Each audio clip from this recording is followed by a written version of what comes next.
అత్యద్భుతం sir. ఎంత అంటే పెద్దన్నయ్య బరువు బాధ్యత, నిజంగా సున్నితత్వము, దాంట్లో ఆయన క్యారెక్టరైజేషన్ చాలా అద్భుతంగా ఉంటుంది. సుధా గారు వదినగా చేయటం, సుమలత గారు ఆఫ్టర్ 87 పసివాడి ప్రాణం స్వయంకృష్ణ తర్వాత హీరోయిన్ ఆవిడ 4 ఏళ్ల తర్వాత ఆవిడ చేయటం, హీరోయిన్ గా చేసి వదిన పాత్ర ట్రాన్స్ఫర్మేషన్ ఆవిడ అవ్వటం, ఆవిడ ఇందులో చేయటం, సుధా గారికి చిరంజీవి గారికి మధ్యలో ఉన్నటువంటి ఆ సీన్స్ కావచ్చు.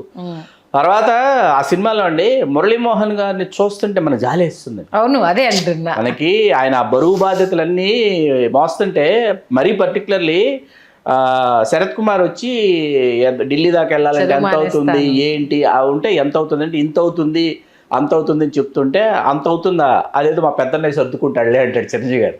అంటే నిర్మలమ్మ గారు సర్దుకుంటాడు రా మీ పెద్దన్నయ్య సర్దుకుంటాడు అన్ని అని ఆవిడ అటాక్ చేయటం అద్భుతమైన సినిమా అండి. ఇవాళకి చూస్తుంటే సత్యనారాయణ గారిని మర్చిపోయారు. లేదు నేను మర్చిపోలా, సత్యనారాయణ గారిని మర్చిపోలేదు, ప్రసాద్ బాబు గారిని మర్చిపోలేదు, అల్లు రామలింగయ్య గారిని మర్చిపోలేదు, మన జయలలిత గారిని మర్చిపోలేదు, చొక్క ఆవిడ చేసిన వీళ్ళని మర్చిపోలా. ఆవిడ ఒక సీన్ చేసిన ఎమ్మెల్యే గారిని చంపేస్తారు, తాతిరేని రాజేశ్వరి గారిని ఆర్టిస్ట్ ఆవిడ చేశారు, ఆవిడ షూట్అవుట్లో చనిపోతారు, ఆవిడని మర్చిపోలేదు. మన ఈ సినిమా కళాదర్శకుడు అడ్డాల చంటి గారు, ఆయన సరదాగా ఆయన పాత్ర చేశాడు. తర్వాత నూతన్ ప్రసాద్ గారు అద్భుతమైన పాత్ర చేశారు. ఎవరు ఎక్కువగా ఎవరు తక్కువగా అలాగే నవభారత్ బాలాజీ ఎస్ఐగా చేసిన నవభారత్ బాలాజీ చాలా బాగా చేశాడు. ప్రసన్న కుమార్ గారని జర్నలిస్ట్ క్యారెక్టర్. అందరూ అండి అంటే సీన్ టు సీన్. అంటే చిరంజీవి గారి కొన్ని సీన్స్ ఏంటంటే లోక్ సింగ్ గారు చిరంజీవి గారు డిస్కస్ చేసుకుని షార్ట్ కంపోజిషన్ చేయటం, ఓకే, ఇవన్నీ చూసుకున్నారు. మీకు మన మాదాపూర్ ఏది గ్యాంగ్ గ్యాంగ్ బజావో బ్యాంగ్ బ్యాంగ్ సాంగ్ మాదాపూర్ అండి. ఇవాళ మనం ఏ మాదాపూర్ ఆకాశ హెర్మేల్ మనకు అర్థం కావట్లేదు, ఆ మాదాపూర్ గుట్టల్లో తీసిన పాట అది. ఇవాళ వాటర్ ఫాల్స్ అవన్నీ వీళ్ళు రైస్ చేసి లైటింగ్ వేసి గ్లేర్ కట్టింగ్ అంటారు అవన్నీ చేసి లోక్ సింగ్ గారు తీసిన మాదాపూర్ గుట్టల్లో నైట్. అలా మనకు టప్పు టప్పు టప్పు ఈ సాంగ్ చేస్తున్నప్పుడు విజయశాంతి గారికి కర్తవ్యానికి గాను జాతీయ ఉత్తమ నటి పురస్కారం వచ్చింది. నేను చిరంజీవి గారికి తెలిసి చిరంజీవి గారు వెళ్ళి సర్ప్రైజ్గా అందరినీ రమ్మని ఆవిడ రూమ్ దగ్గరికి వెళ్ళి ఆవిడని సర్ప్రైజ్గా ఆవిడకి కంగ్రాచులేషన్స్ చెప్పడం. తారా మాస్టర్ చేశారు, సుందరం గారు చేశారు, ప్రభుదేవ గారు చేశారు కొరియోగ్రఫీ. తర్వాత ఎడిటింగ్ త్రినాథ్ అని ఆయన చేశాడండి. ఆయన ఒకే ఒక సినిమా చేశాడు చిరంజీవి గారికి. ఎలా అమరింది కుదిరింది అసలు. అంటే ఈ సినిమాకి సంబంధించి ట్రాజడీ ఏంటంటే, తన ప్రాణ స్నేహితుడు ఎవరైతే ఉన్నారో విజయబాబు నాయుడు గారు మాగంటి రవీంద్రనాథ్ చౌదరి గారి పేరు నిర్మాతగా ఇస్తారు. మురళీమోహన్ గారు చనిపోయిన సీన్లో ఆ ఫోటోకి దండేసే సీన్ చేస్తున్న సమయానికి మాగంటి రవీంద్రనాథ్ చౌదరి గారు ఇలా చనిపోయారని తెలిసింది. అయ్యో, తెలిస్తే వెంటనే చిరంజీవి గారు షూటింగ్ ఆపేసి బాపినేడు గారిని ఏలూరు తీసుకెళ్ళి మాగంటి రవీంద్రనాథ్ చౌదరి గారు అంత్యక్రియలో పాల్గొని అక్కడి నుంచి వాళ్ళు తిరిగి వచ్చి, అందుకే 4 కేంద్రాల్లో సత్యదినోత్సవం అంటే ఏలూరులో పబ్లిక్ ఫంక్షన్ పెట్టారు, అక్కడే చెయ్యాలి అని చెప్పేసి.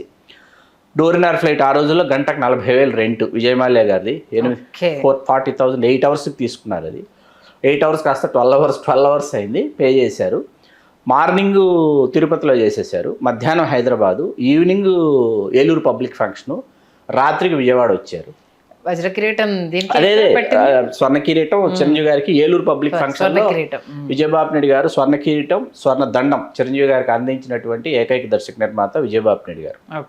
అలా ఆ రోజుల్లో 55 కేంద్రాల్లో 100 రోజులు ఆడింది, 30 కేంద్రాల్లో డైరెక్ట్ 4 ఆటలతో ఆడింది, 25 కేంద్రాల్లో 3 ఆటలతో 100 రోజులు ఆడింది. అప్పట్లో 6 కోట్లు అప్పట్లో షేర్ వసూలు చేసినటువంటి ఫస్ట్ 6 crores ఫస్ట్ షేర్ వసూలు చేసిన సినిమా 6 crores గ్యాంగ్ లీడర్ అనమాట.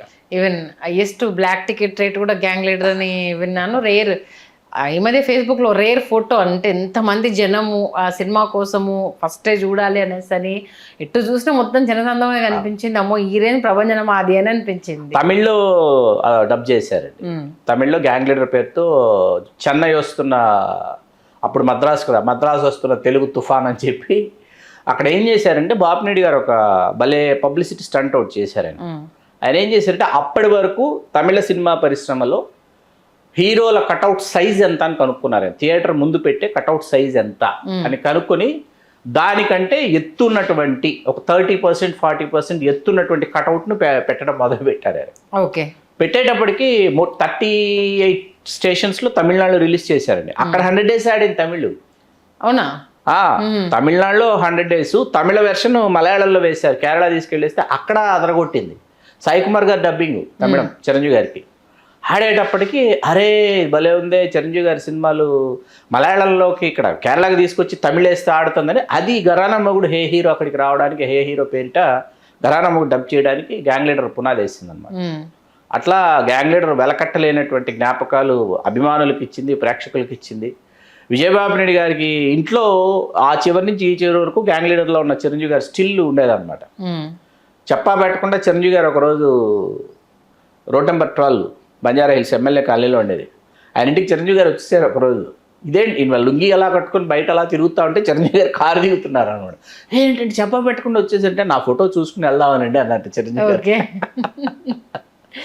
మళ్ళీ విగ్ లేకుండా చాలా డిఫరెంట్ లుక్ లో అలా ఇంట్రడక్షన్ కూడా ఇదేంటిది ఇనుపదాంతో కట్ చేసి ఏదో ఉంటుంది కదా, అది క్లైమాక్స్, ప్రీ క్లైమాక్స్. అది ఓకే, ప్రీ క్లైమాక్స్ లో ఆ ఫైల్ వచ్చేసి లాకర్ లో ఉందని చెప్పొచ్చి కింద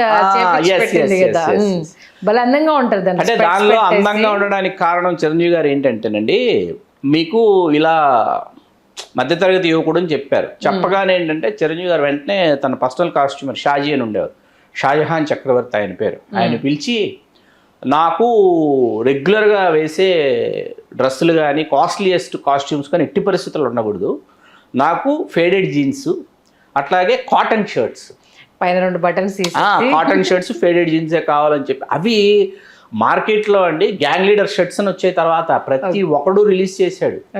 అవి బీభత్సమైన సేల్స్ అని చెప్పి ఆయన అవి చూస్ చేసుకున్నారు. మీకు ఇక్కడ ఏంటంటే, అందుకే మీరు ఒకసారి మీరు పరిశీలిస్తే సినిమా చూస్తుంటే మీకు చిరంజీవి గారి సీన్స్ అన్నిట్లో కూడా నెక్స్ట్ డోర్ బాయ్ లాగా కనపడతాడు. ఒక మధ్యతరగతి యువకుడు అంటే మధ్యతరగతి యువకుడులాగా కనపడతాడు. సాంగ్స్కి వచ్చేటప్పుడు మీకు రిచ్ కాస్ట్యూమ్స్లో కనిపిస్తారు. అంటే ఆ ఇది కనిపించాలి, ఇది ఆ మార్పు చూపించకపోతే ఏంటంటే అది కంటికి విందండి. చాలా మందికి సినిమా అంటే చిరంజీవి ఎవరో ఒక విమర్శకుడు ఏదో మన వాట్సాప్ గ్రూప్లో నేను మన వీడియోస్ పెడితే ఎవరో ఒక అగ్ర విమర్శకుడు ఒక ఆయన చిరంజీవి సినిమాల వల్ల ఎవరికి ఉపయోగం ఏంటి ఉపయోగం అని పెట్టాడు, మన వీడియో కింద పెట్టాడు. నా ఆన్సర్ ఏంటంటే, నేను ఆన్ స్క్రీన్ నా ఆన్సర్ చెప్తున్నాను. మిమ్మల్ని వినోదింపజేయటం చాలా కష్టసాధ్యమైన విషయం. మిమ్మల్ని మెప్పించడం, ఒప్పించడం, మిమ్మల్ని వినోదింపజేయడం, మీకు వినోదాన్ని అందించడం ఉందే, అది చాలా కష్టం అండి. ఖచ్చితంగా అది ఆ వినోదాన్ని అందించేటటువంటి కళాకారుడికే ఆ యొక్క వేదన తెలుస్తుంది. అంతే కదా. ఆ కష్టం తెలిసిన వాడిగా నేను చెప్తున్నా, ఇప్పుడు నేను మిమ్మల్ని చిరంజీవి గారి అభిమానుల్లో లేకపోతే సినిమా ప్రియుల్లో నేను వినోదింపజేస్తున్నా, ఆ ఇన్ఫో ఇచ్చి ఎంటర్టైన్ చేస్తున్నా. మీరు నేను కూర్చుని ఈ ఇన్ఫో ఇచ్చి ఎంటర్టైన్ చేయాలంటే మనం ఎంత ప్రిపేర్ అవ్వాలి, మనం ఎంత తెలుసుకోవాలన్నది మనకు తెలుసు. ఖచ్చితంగా అలాంటిది చిరంజీవి గారు ఒక డాన్స్ చేసి, ఒక మూమెంట్ ఇచ్చి, ఒక ఫైట్ చేసి, ఒక ఎక్స్ప్రెషన్ ఇచ్చి మిమ్మల్ని ఎంటర్టైన్ చేయడం అంటే, మీ కష్టాన్ని, మీ బాధని, మీ ఒత్తిడిని అన్నీ మర్చిపోయి మీరు థియేటర్కి వచ్చి ఆ స్క్రీన్ మీద కొణిదెల రాజారాం అనేటటువంటి గ్యాంగ్ లీడర్లో ఆ పాత్ర సాధించిన విజయం ఏదైతే ఉందో, అది నేను సాధించిన విజయం నా ప్రేక్షకుడు అనుకుంటాడే, అది అసలైన విజయం అన్నమాట. ఖచ్చితంగా అది ఎవరికి అర్థం కాదు. అది వినోదింపజేయటం. వీళ్ళు అంటే ఎవరికి లాభం అంటే, ఆ సినిమాని నమ్ముకున్న సినీ కార్మికులకు లాభం, ఆ సినిమా పేరు చెప్పుకొని థియేటర్లలో బతుకుతున్న వాళ్ళకి లాభము, డిస్ట్రిబ్యూటర్లు ఆ సినిమా పేరు చెప్పుకొని దాని వెనకాల ఉన్న అనేక మందికి లాభం, 100 మంది, ఇంక్లూడింగ్ ఇప్పుడు ఆ సినిమా పేరు చెప్పుకుని మనం చెప్తున్న దీనికి కూడా ఆ సినిమా మనకు అంటే వెనకాల ఉన్న ఆ సినిమా వల్ల ఇప్పుడు మనం తినగలుగుతున్నాము, చెప్పగలుగుతున్నాము. ఇంతమందికి ఉపాధి కదా సినిమా అనేది.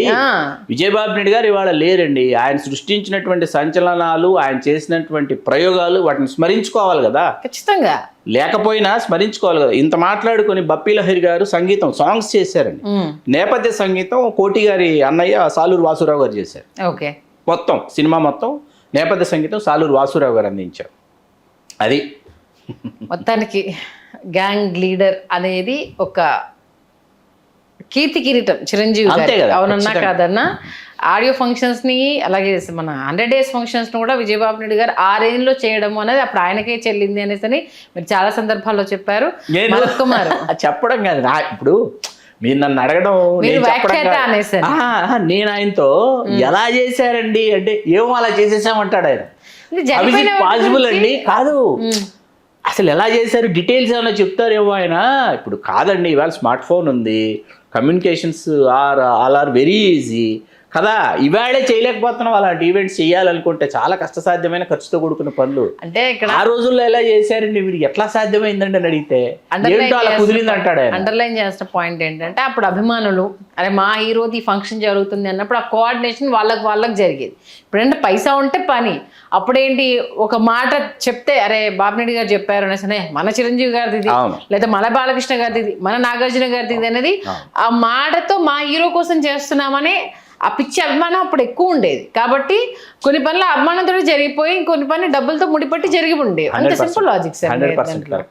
నిజంగా గ్యాంగ్ లీడర్ గురించి మరొకసారి మా అందరికి తెలియజేసినందుకు ధన్యవాదాలు శ్రీకాంత్. ధన్యవాదాలు సంధ్య గారు. హలో, తెలుగు రాజ్యం ఛానల్ చూస్తున్నారా? సామాజిక రాజకీయ జీవన చిత్రణే తెలుగు రాజ్యం. అతిశయోక్తులు అసత్యాలు ఉండవు. రాజకీయ కోణం కాదు, ప్రజా కోణమే కొలబద్ద. తెలుగు రాజ్యం వీక్షణ మీ ఉత్తమ అభిరుచికి నిదర్శనం.